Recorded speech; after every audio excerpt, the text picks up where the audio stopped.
Manuel Swartz. Yeah, Manuel Swartz Roberts, yes. Tell me about him.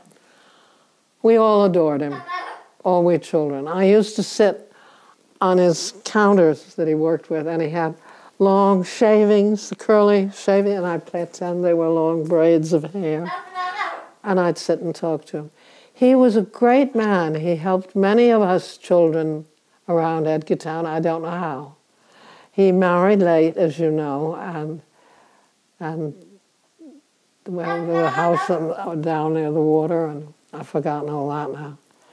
But he was just, aside from building and making boats that we all sailed, he was father to many of us in Edgartown. He was just a sweet, nice guy, and there was nothing doing. He'd go plunk down and play with the girls, and I'd talk to him, and he would talk to me. And what kind of things would you talk about? Do you remember? No. Probably boats. Yeah. That's great. He was just a sweetheart, and if you felt lonely, and you know, children do that every now and then. They think, nobody loves me, everybody hates me, going in the garden to eat worms.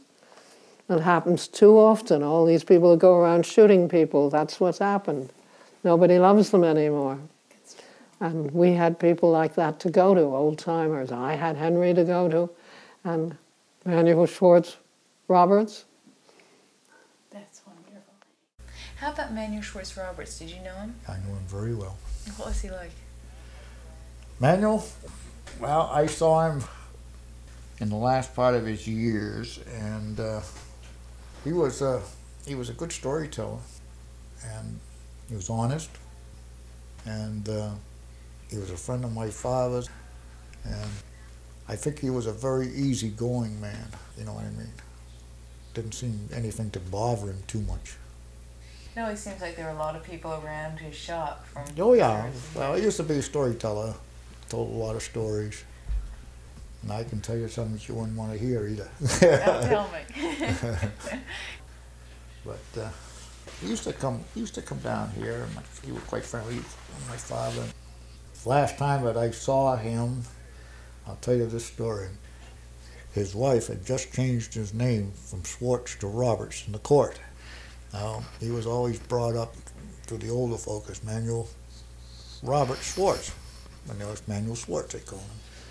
So they were down here one night playing cards with my mother and father, and Manuel had come out with a story, and my father looked at him and he said, "Manuel Swartz, you know better than that." And his wife got her hackles up and on, and she said, "My name is Manuel Roberts, and he's going to be Manuel Roberts," and she started it. See, and after she got all through, my father says, "I've known Manuel Roberts for 75 years, and his damn name is Swartz, and it's still going to be Swartz." And she got up and walked out of the house, never come back for 2 years.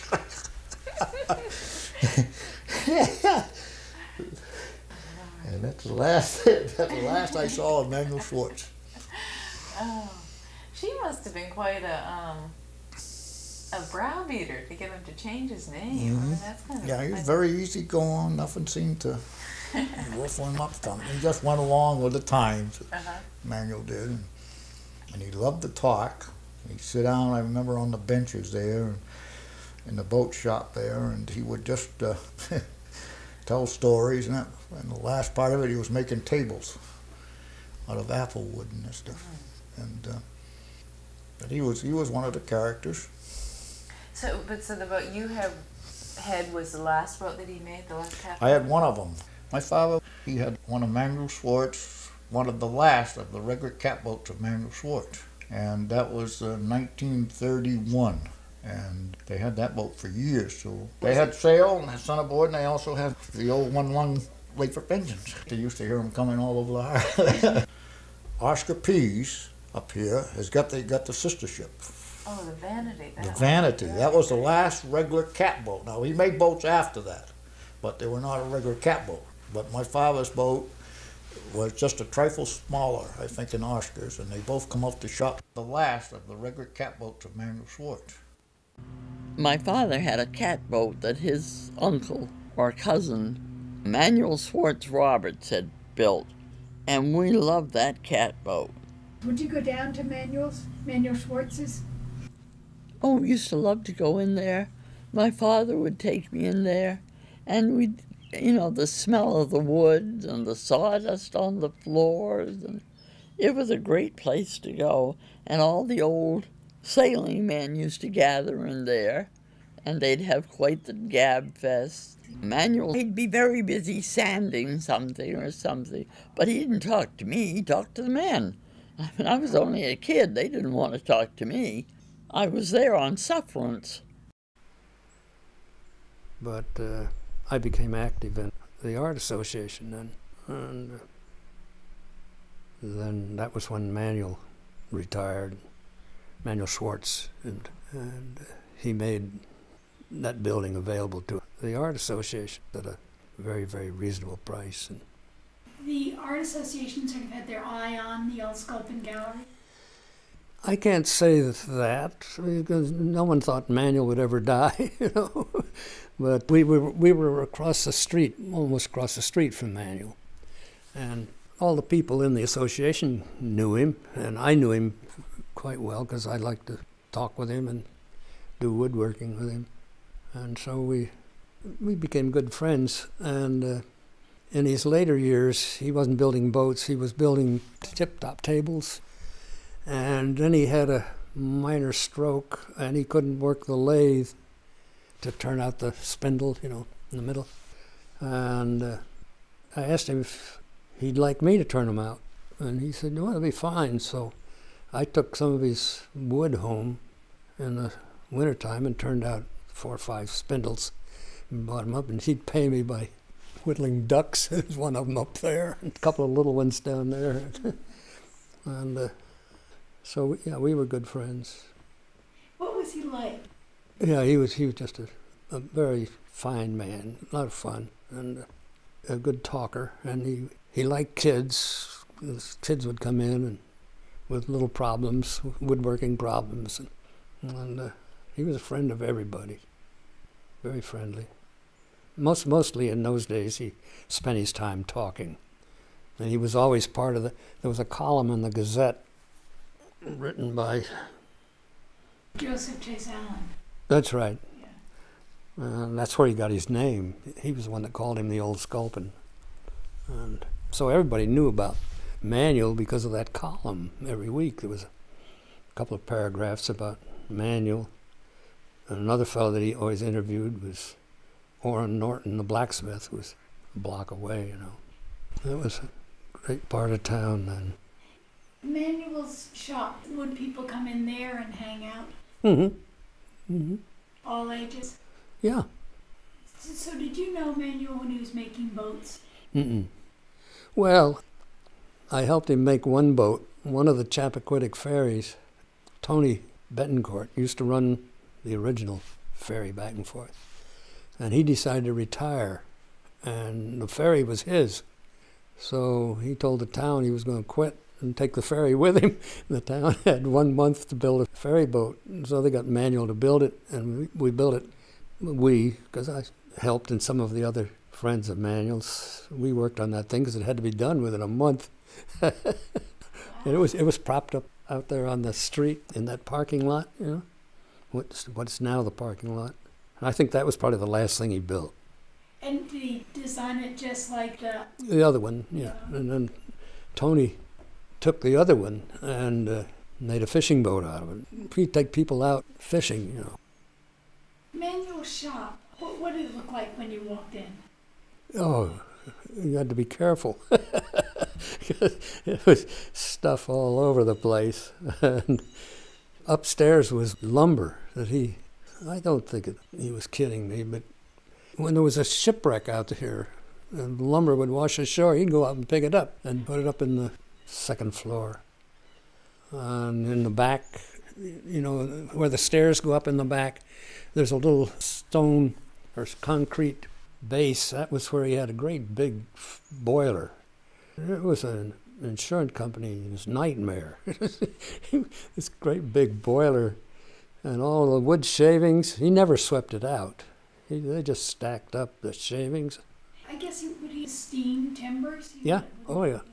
That's what Did he have a big steam box? Yeah.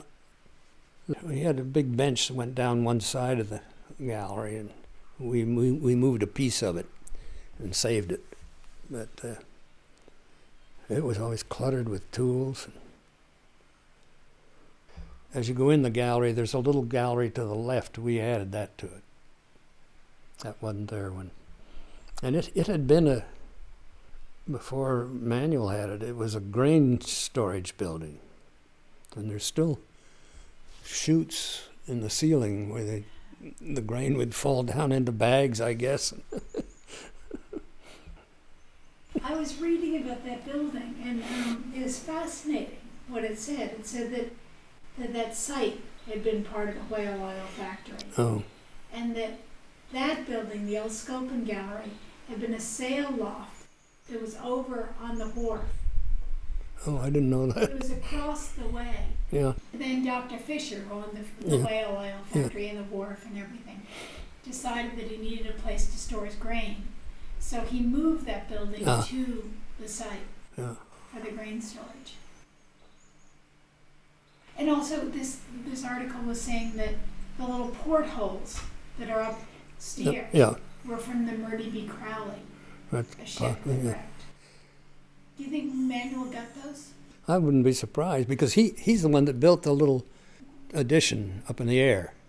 The story I got, and I think I got it from Manuel, is he built, that was the summer house for him and his wife when he got married. But that's where the portholes are. So I think Manuel did that. Yeah. And when you knew him, did he live there at all? No. The upstairs was more of a shambles than downstairs. He only went up there to get the lumber, you know. And what happened to all that lumber? I don't know. All that great stuff. But because there wasn't a lot of lumber up there when we took it over, so I don't know. He used it up, but that was the story. There was a lumber yard up there.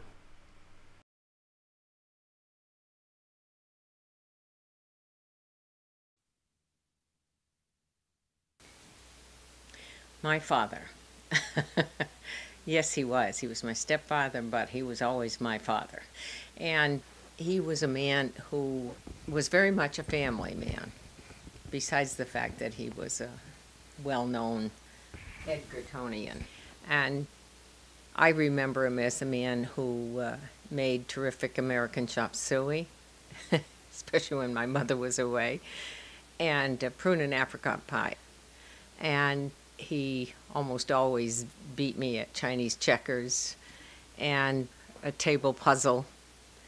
He would love to do that, walk by and just pick something up and put it in the right place, which frustrated a very young stepdaughter that he had. He was a fine gardener, loved his garden, grew melons, cantaloupe type, as well as other things, I'm sure, but for some reason that impressed me. I thought you only bought those in the grocery store. And he had a wonderful sense of humor, and he had a wonderful laugh. It was one that would catch you, and you couldn't help but laugh, too, even if you didn't know the joke. We raised chickens, which he had to put to the end of their life, shall we say. And I was the only one that would help him, so he just said, "Come on, Sal," and off out we'd go. His work, of course, was a very important part of his life, and no matter how busy he got, he never seemed to have any problem stopping and chatting with the friends that would come in to sit around, and some would whittle, and I remember that. And they just sort of kick away the shavings that would be under their feet. I don't remember anybody picking up a broom of any kind to move them around. It was sort of just kick them out of the way. And I'm sure they had lots of stories to tell that I, as a young child, didn't bother to stop and listen, and probably was not welcome to listen. What would be the scene when you go in? It would be one or two or more men sitting on wooden sawhorses, and as I say, this constant floor covering of shavings. and tools on his workbench that I was sure he would never be able to find the one he wanted, but he knew exactly where it was. But it looked like just a mess of tools at that point.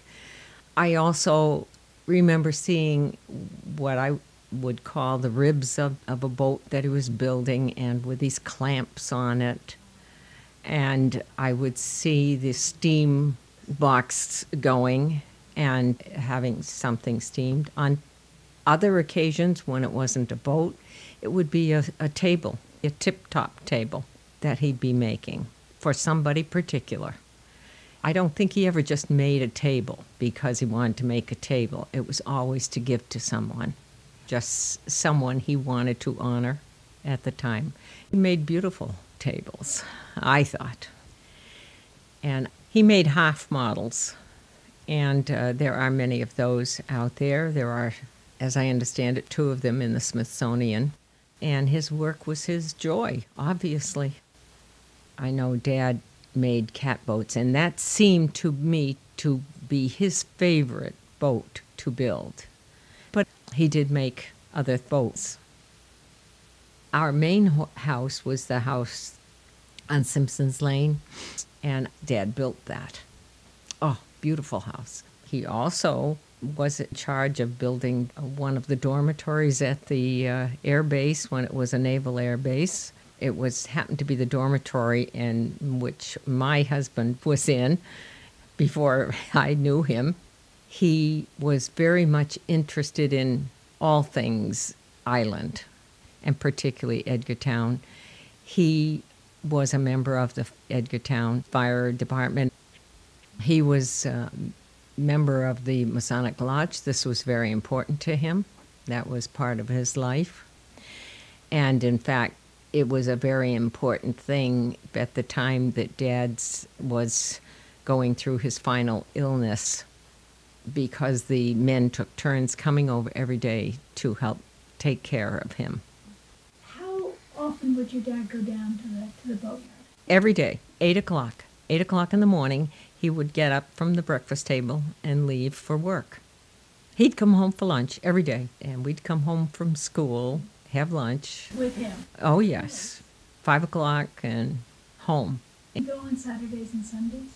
Not Sunday. He would go on Saturday because I remember him being there during yacht club races, particularly for the younger group racing, and occasionally somebody would have a problem with a boat and come into the Chappie landing there, and Dad would make a quick fix for them, and off they'd go again. And he never turned anybody down. And it made no difference whether the person had money in their pocket, and most of the time he was paid eventually. Would he really concentrate hard when he was working? I suppose he did, but it didn't show, not to me, because if somebody behind him were telling a story, he would stop and laugh, turn around and laugh, or make a comment about whatever was said. And that never seemed to bother him. He'd go right back to what he was doing, as though he'd never stopped.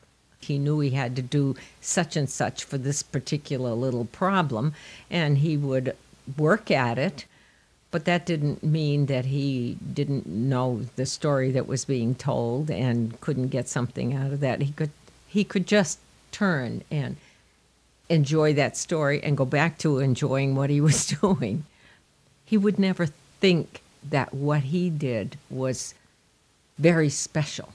It just wouldn't have been him.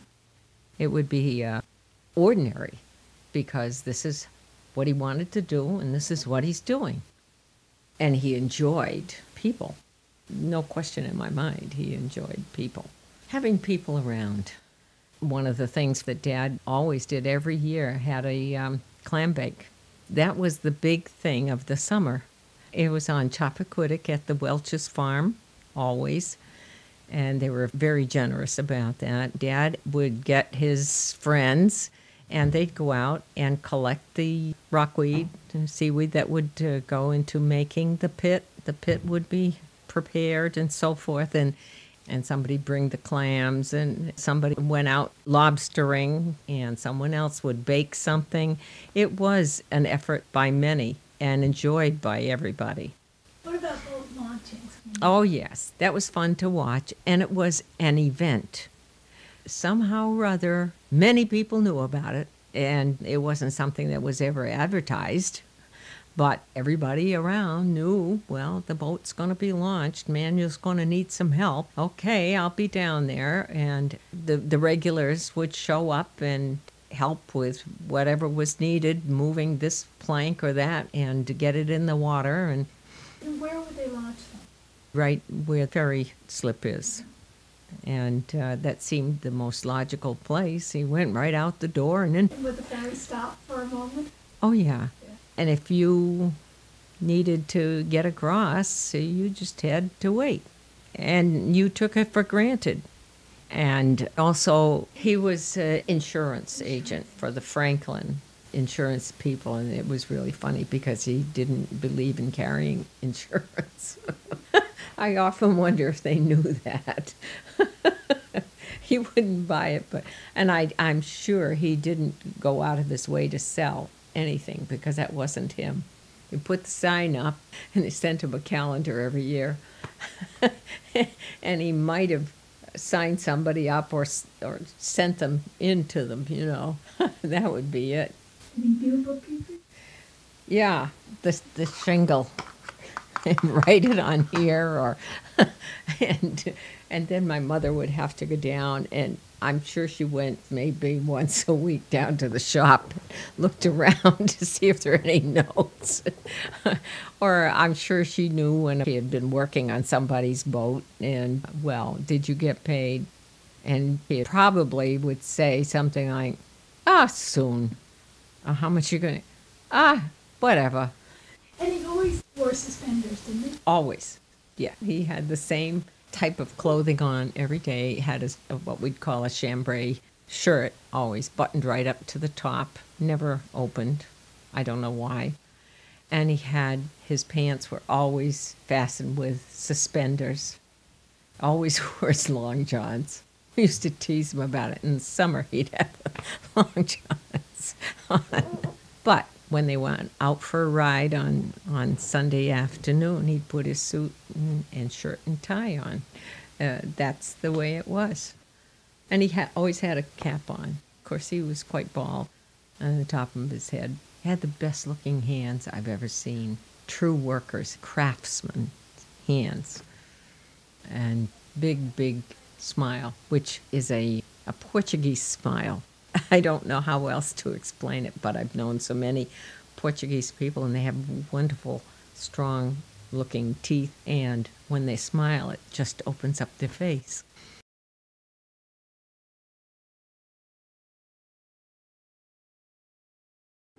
Well, my first visit to the vineyard was in Edgartown, and we stayed in a house. It was just a little cottage right on the beach of the harbor, and I was around 5 or 6 years old when I came there. I've been here every year since. The person I really knew in Edgartown and knew very well was Manuel Swartz. This is 1920 I'm talking about, 21. I never missed it. Any time I was on the vineyard, I always gammed with him at his workbench. And my brother and I, actually, he let us use some of his wonderful tools to make a new tiller handle for our sailboat. You know, Manuel Swartz always had a funny tale to tell about somebody. And describe the shop for me, what it was like. Oh, it was fantastic. It was shavings like this everywhere, and the people in there smoking and all. So one of the place didn't burn down. They had a furnace in there to steam his. He built catboats in that building, you know, 50 of them altogether in his life by himself. But he was a character. And his first wife, I can remember, you know, the tower part of the old Sculpin? Yeah. In the summer, they lived on the second floor of that and rented their house up in uptown, Edgartown. And his first wife used to give us bits of stuff to feed the ducks when we were just little kids. My brother was 5 and I was 6. And I can remember that very distinctly, because in those days the last boat to the island always went to Edgartown and tied up at the wharf there. And this house is just right the next lot. You know what my memory is of that? The only memory I have, really, is in the morning I'd wake up when it was a Huncantina, the original one, side paddler, and you could hear the paddles when the ferry left at 6 in the morning. I can still remember that. Well, my first visit to the vineyard was in Edgartown, and we stayed in a house. It was just a little cottage right on the beach of the harbor, and I was around 5 or 6 years old when I came there. And I've been here every year since. The person I really knew in Edgartown and knew very well was Manuel Swartz. This is 1920 I'm talking about. It's 21. I never missed it. Any time I was on the vineyard, I always gambled with him at his workbench. And my brother and I, actually, he let us use some of his wonderful tools to make a new tiller handle for our sailboat. Manuel Swartz always had a funny tale to tell about somebody. And describe the shop for me, what it was like. Oh, it was fantastic. It was shavings like this everywhere, and the people in there smoking and all. So one of the place didn't burn down. They had a furnace in there to steam his. He built catboats in that building, 50 of them altogether in his life by himself. But he was a character. And his first wife, I can remember, the tower part of the old sculpin? Yeah. In the summer, they lived on the second floor of that and rented their house up in uptown, Edgartown. And his first wife used to give us bits of stuff to feed the ducks when we were just little kids. My brother was 5 and I was 6. And I can remember that very distinctly, because in those days the last boat to the island always went to Edgartown and tied up at the wharf there. And this house is just right the next lot.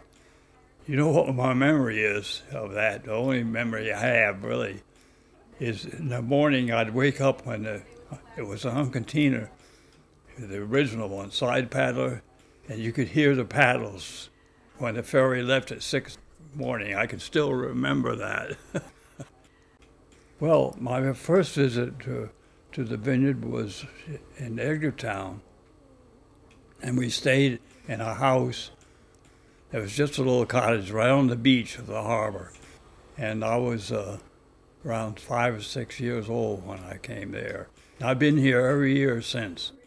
The person I really knew in Edgartown and knew very well was Manuel Swartz. This is 1920 I'm talking about. It's 21. I never missed it. Any time I was on the vineyard, I always gambled with him at his workbench. And my brother and I, actually, he let us use some of his wonderful tools to make a new tiller handle for our sailboat. Manuel Swartz always had a funny tale to tell about somebody. And describe the shop for me, what it was like. Oh, it was fantastic. It was shavings like this everywhere, and the people in there smoking and all. So one of the place didn't burn down. They had a furnace in there to steam his. He built catboats in that building, 50 of them altogether in his life by himself. But he was a character. And his first wife, I can remember, the tower part of the old sculpin? Yeah. In the summer, they lived on the second floor of that and rented their house up in uptown, Edgartown. And his first wife used to give us bits of stuff to feed the ducks when we were just little kids. My brother was 5 and I was 6. And I can remember that very distinctly, because in those days the last boat to the island always went to Edgartown and tied up at the wharf there. And this house is just right the next lot. You know what my memory is of that? The only memory I have, really, is in the morning I'd wake up when it was a Huncantina, the original one, side paddler, and you could hear the paddles when the ferry left at 6 morning. I can still remember that.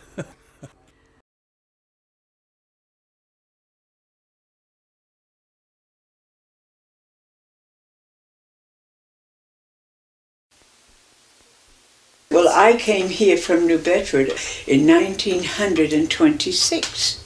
I think it's so funny that I came from the city, married this man with 3 children, but he was handsome, my husband. He was a very, very good-looking man. He had a boat and he had a house. My mother says, look, Maxie, if you don't marry that fellow, you're a fool, because he has a home. Of course, he's a widow, but never mind. He's a woman, you have a nice home, all paid for, and a boat. And she says, you'll have a new life.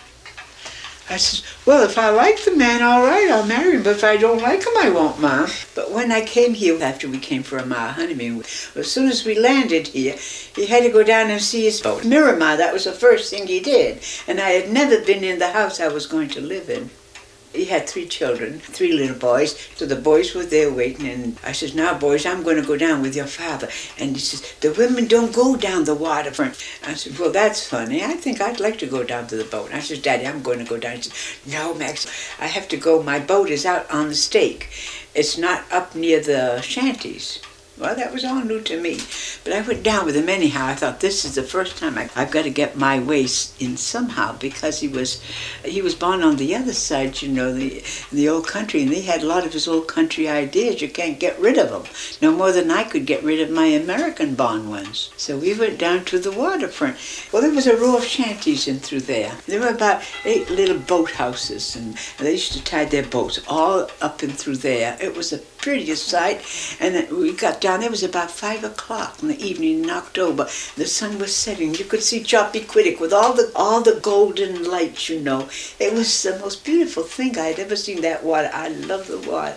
And he said, you can't go with me. I have to go in the rowboat. I said, I don't care for the rowboat. I'll wait here for you. And he says, that's an awful thing for you. You don't know. I don't like this. I says, well, I'm having fun.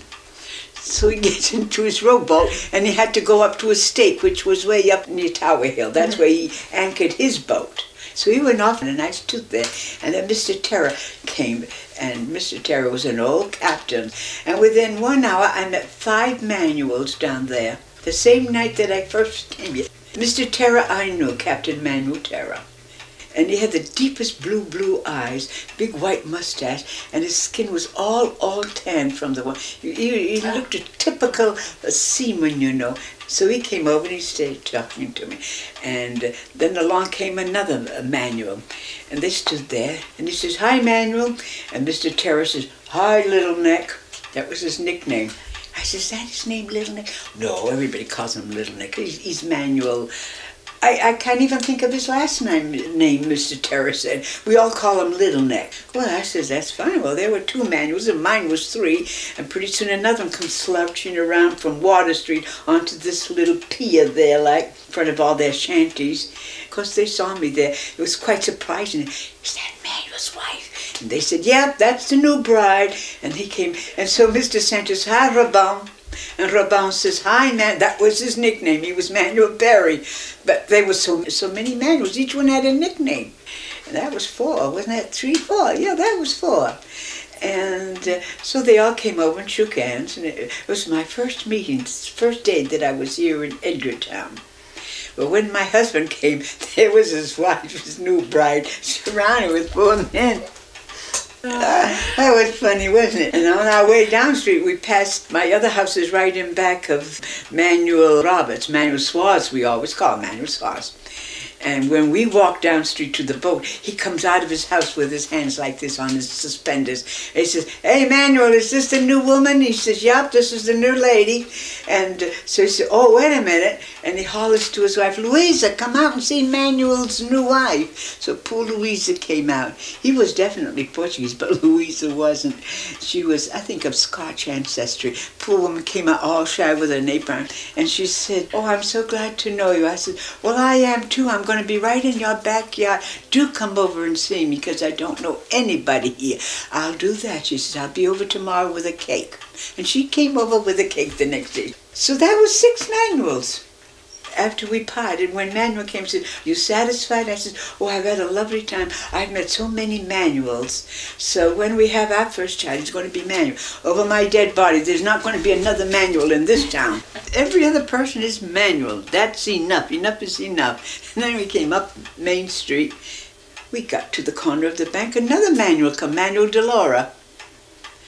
I says, "Manuel, for goodness sakes, you are right. Every other person is a Manuel. But after all, they are Portuguese."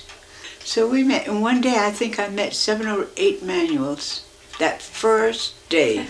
But I had a wonderful sight of the waterfront. So when we got home, he said, "Now you don't go down there alone. You didn't see any woman down there, did you?" I said, "I saw one girl with a bag." Well, she was waiting for the fisherman. Edgar Town was very elegant. She had to be dressed up. The old sculpture gallery was Mr. Manuel Swartz. He was a carpenter and photographed there. And he made those wonderful catboats. Beautiful, yes. Oh, he was wonderful. Would you go down and see Manuel Swartz Roberts? You bet we would. My brother used to tease the life. He and his friends, Lane Lovell, used to all watch him. And I used to draw. Oh, I knew Manuel very well. I did several drawings and things which people have. What was he like as a person? Well, he was just a nice Portuguese gentleman. The kids loved him. But he used to build those.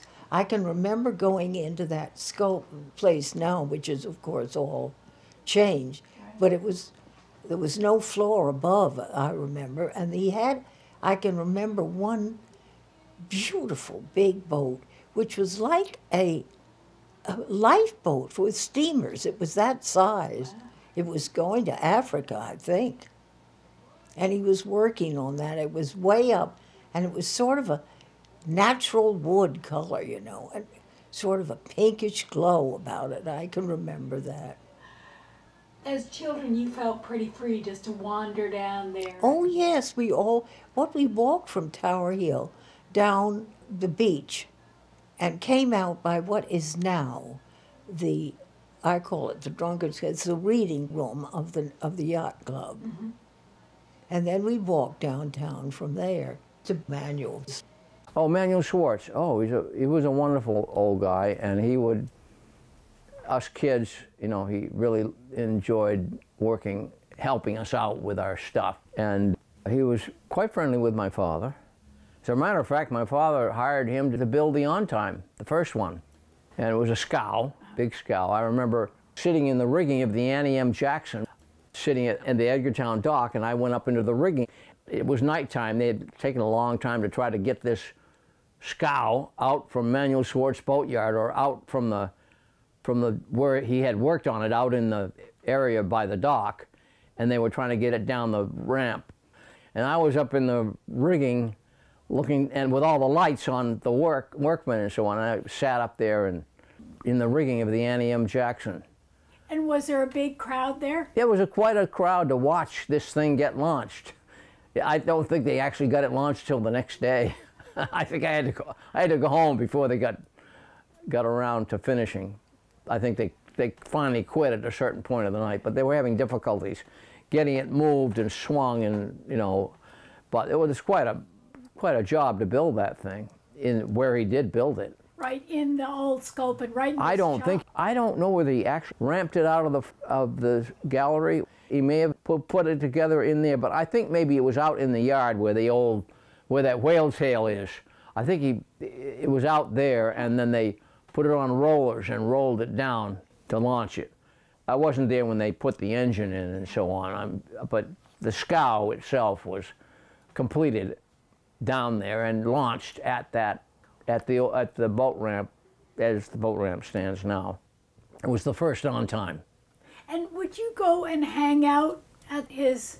Not much. I didn't want to bother. I was just a kid, you know, but he was very kind, and he would help us. If we had trouble, we were having trouble with our tiller in the wood pussy, and it would snap, and so he put together a brass bracket on the side of it to reinforce, because it was a little bit too thin. And I think he made a few extra tillers for us in case another one snapped on us. you know, he was cordial to us, maybe because of my father, you know, and it was Manuel Swartz Roberts, but his real name, his surname was Swartz. During the war period, his wife didn't want him to be named Swartz because it was German. And so she added her name, Mrs. Roberts, I think. Took the name Roberts. His second wife, wasn't it? Yes, yes. Between the wars, there was a lot of ill will generated sometimes. He was quite active as a craftsman, more than just boats, I mean, in many things. That house that's on Simpson's Lane was his house. He built that from scratch. I think he went down, the Galveston hurricane was a big storm, and a lot of people from the vineyard went down there to work. When that happened, they went down there, and there were several houses in this town that were built from funds and wood from the work down at Galveston. You first worked with Manuel Swartz then? Well, boat building, yes. And I worked for Manuel for a couple of years. I'd say about 2 years. You decided that you were interested in building boats and he was the man to work with? Well, yes, I've been interested in boats, and I started in building my first boats in the attic of the Seven Gates Farm dairy, where they process the milk. And the great big attic up there, just doing nothing, idle. And my father was manager there. He let me, I'd buy my lumber and put it up there, and I started in, and I was very young, building rowboats, skiffs. When I went down to work for Manuel, he used to build a lot of skiffs too, and I could tell the difference between mine and his. We had slightly different ideas, but they were both good skiffs. I mean, they were usable and saleable. People buy them. So when you went to work for Manuel, you already knew a little bit then? I mean, he could Oh, yes. I also had a number of years' work with carpentering, too, so I got to use tools by that time, you know. But I hadn't built any boat outside of the skiffs up till then. And when I first went to work for Manuel, he'd heard of me, and I'd heard of him. And I'd met him, but I remember one day I was on the fire department here at the time, and I went up to a fire up somewhere where the cement works is up on Red Hill, up in that area, and they came from different towns. I guess 3 towns probably arrived. And I met Manuel on foot running around there, you know. And, what are you doing now? I told him, well, I think I'm between jobs. I'd like to get a job. I'd like to build boats. When do you want to start? Well, I said, as soon as possible. He said, well, whatever it was, I don't know what day, but Monday morning or whatever, come on down, go to work. And I guess I was there about 2 years.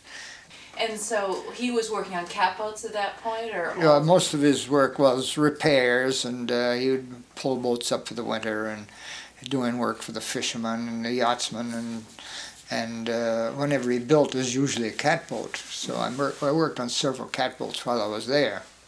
Was he designing other boats at that point too, or? Well, he designed the boats he built, but he didn't give me any help on learning how about designing. But I was forming my opinions all this time while I'd been on the water, and while I'd been down here, and while I was always looking at boats. So I wanted to know how to get the lines from a model onto the floor, full size, to build, you know. And he was always awful busy. Well, he was a busy man, and I'd see him, you know, with his rule and his calipers and so on, measuring these models, and then I was helping him. So I did get some experience there. And I'd bring him the strips of wood, and he'd bend them around and nail them on the floor and mark the lines on them. And I got a pretty good idea, but the way I learned the most is he went home to dinner every day, and I brought my lunch. So I'd be with a sandwich or something in my hand, and I'd be going over and checking the work on the floor against the work on the model.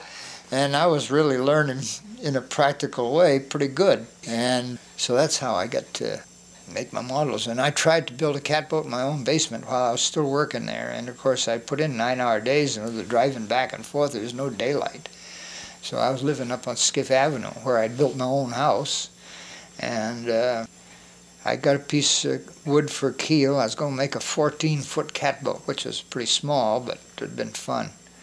And I got the keel all laid out, and I got the rabbet cut for the first plank, and the ribs to drive them in, you know, enclosed ribs. All the points I learned down there, I'd bringing them home and working on this keel. Only thing was, it was green lumber, and I was so long getting to the point where I was going to set it up and plank it. I was getting everything ready, and that green wood was feeling the heat from my furnace and the sun shining in, and it was shriveling, and it cracked and twisted and got so out of shape I had to finally give it up. I never did get very far. I had the preliminary work to practice on, though, and then, of course, after 2 years, I got into all parts of the work, working with Manuel. You know, I was doing everything except I wasn't laying the lines down. That's the thing I was stealing during noontime. But I was learning, you know, getting the idea of how he did it. And he was about giving up at that time. He was working on his last boat he built, I guess. That was a catboat, too. And I'd worked on that till it was, I guess, 2/3 done.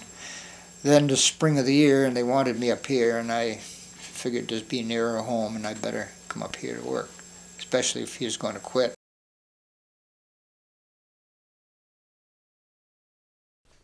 Remembering Manuel Swartz. This was written by my sister Julie Lee, who's here beside me, 2 summers ago, and I'm reading it for her today.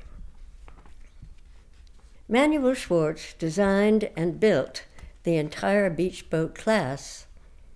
In the early 40s, my sister Mary and I sailed and raced our small 13-foot sailboat, the Little Star, B-15, while our cousins sailed and raced the Bambi, B-3.